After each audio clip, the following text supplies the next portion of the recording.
Brahmapur traffic समस्या सुधारिबा पई हलदियापदर 13 कोटी टंका व्ययर तैयारी होइतिला बस टर्मिनाल। दीर्घ वर्ष हेब तैयारी होई कार्यक्षम हेउनथिबारु एबे भांगिबाकू बसिलानी।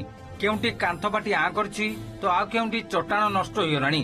बस स्टैंड भितरे तैयारी होइतिबा दुकान घरठू आरंभ करी सबु काम नष्ट हेबार लागिलानी। वर्तमान एई बस स्टैंड भितरे चलीछि कनिसी तहसील कार्यालय। ब्रह्मपुर दे आसिका जाउतबा बस गुड़िक पई स्वतंत्र व्यवस्था नथिबारु बस मालिक माने अराजी हेबा परे एठारु बस चलाचल बंद करा जायतिला। बस स्टैंड तैयारी हो सारी वर्तमान समय रे बस स्टैंड शिफ्ट करदेवाटा निहाती आवश्यक। टाउन रे पूरा गहली होची, ट्रैफिक जाम गोटे नीतिदिनिया कथा। ब्रह्मपुर प्राय समय रे लोक बाईपास होगी जीवा चेष्टा करछंती आउ मुख्य रास्ता रे जाई पार ना। तेणु बस स्टैंड जते शीघ्र पारिबो सेटा को शिफ्ट करदेवाटा होची गोटे ठीक काम बोली धरनी। ब्रह्मपुर नुआ बस स्टैंड रु शह शह बस सहर तथा आखपाख अंचल जिला तथा जिला बाहर को जाउछि।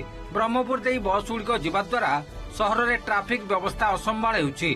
ब्रह्मपुर सहर तथा हलदिया पदर और आखपाख अंचल को जीवा पई 60 रु अधिक सिटी बस मो बस रहिथिबारु सेठाको आंध्र रूट बस नेबाकू दाबी होइछि। Chhatrapur bus stand Gopalpur bus stand रो मध्य समान अवस्था। छत्रपुर बस स्टैंड पई 6.5 कोटी, गोपालपुर बस स्टैंड पई 5 कोटी टंका खर्च सत्वे अकामी होई पड़िछि।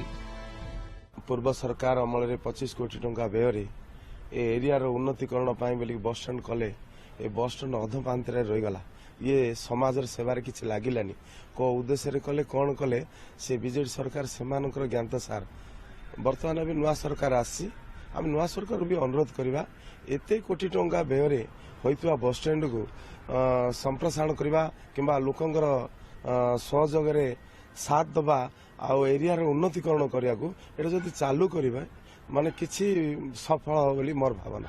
छत्रपुरटा देखिए से जोड़े हेछि ठीक जगह रे हेछि, ठीक एनएच साइड रे हेछि, बहुत दूर रे अछि, उपयुक्त जगह रे हेछि। सेमती गोपालपुर बस स्टैंड भी भल जगह रे ताको खाली गोटे अप्रोच रोड हे गेले से ठीक हे जो से दिरा कार्यक्रम हेबार किछि असुविधा नै। किंतु हल्दियापदर बस स्टैंडटा से मूलर तार टेक्निकाली आ प्रैक्टिकल दृष्टि सेटा ठीक नथिला। किंतु ताको जबरदस्त से सिटी बस स्टैंड करी बोली निष्पत्ति सरकार नेले से टंका खर्च कले सब कले। किंतु परवर्ती समय एनएच जाइथिया जुगु असुविधा हबो बोली लोक बस स्टैंड वाला जो बस मालिक जीवा राजी हेलेनी, पब्लिक मते जीवा राजी हेलेनी। जो टाइप बस स्टैंड आपण मॉडल बस स्टैंड हेबा कथा जे भुवनेश्वर कटक रही से भाया गोटे बस स्टैंड निहाती आवश्यकता अछि ब्रह्मपुर पई। एटा हला पर्यंत ताकू पार्शियल आमे कहूचे कार्यक्रम करा जाऊ। हलदिया पदर छत्रपुर और गोपालपुर बस स्टैंड पई 24 कोटी टंका खर्च सरछि। सरकारी राजकोषरु एते टंका खर्च होइथिबा बेले काहेकि बस स्टैंड कार्यकारी हेउनी ताकू नै प्रश्न उठछि। एबे सरकार बदलिबा परे गोपालपुर विधायक विभूति जेना को मिलिछि परिवहन मंत्रालय। तेणु बस स्टैंड गुड़िक कार्यक्षम हेबा नै आशा संचार होइछि।